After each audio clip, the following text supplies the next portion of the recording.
Hi students, I am Shambhu Kumar Jha from Darbhanga. Welcome to my rank book channel. दोस्तों चलिए एक मजेदार क्वेश्चन को बेहतरीन अंदाज में सॉल्व करते हैं।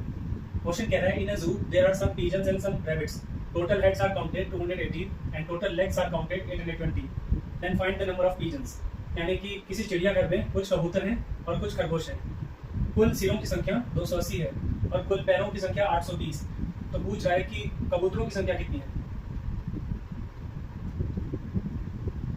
अब यहाँ पे कुल सिरों की संख्या 280, इसका क्या मतलब है?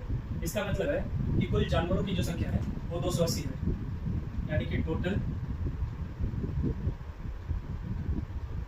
Animals equals to 280। अब इस 280 में से कुछ कबूतर हैं और कुछ रैबिट हैं।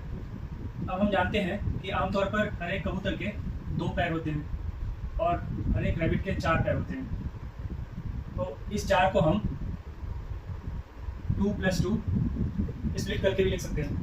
अब आइए इस 2 को इस एक 2 के साथ कंपेयर करें। तो कंपेयर करने पर हमें यहाँ ये देखने को मिल रहा है कि हर एक जानवर के कम से कम 2 पैर तो नहीं। पिजन के भी 2 पैर हैं और रैबिट्स के भी 2 पैर तो है ही, लेकिन 2 पैर क्या है, ज़्यादा है। तो अगर हर एक जानवर के केवल 2 ही पैर होते तो टोटल पैर कितने हो जाते? 280 जानवर के।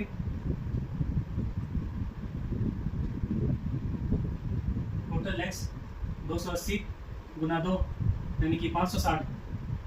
लेकिन एक्चुअल में क्वेश्चन में पैरों की संख्या कितनी दी हुई है? 820। तो बचे कितने पैर?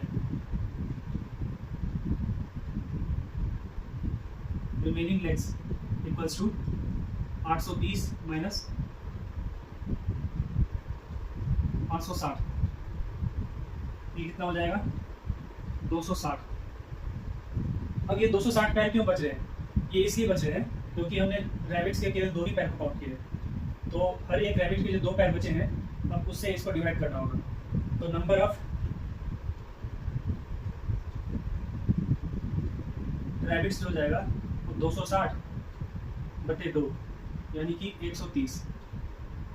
अब अगर रैबिट्स टोटल 130 है और कुल जानवरों की संख्या 280 है, तो पिजन कितने हो जाएंगे? 280 - 130 यानी कि 150।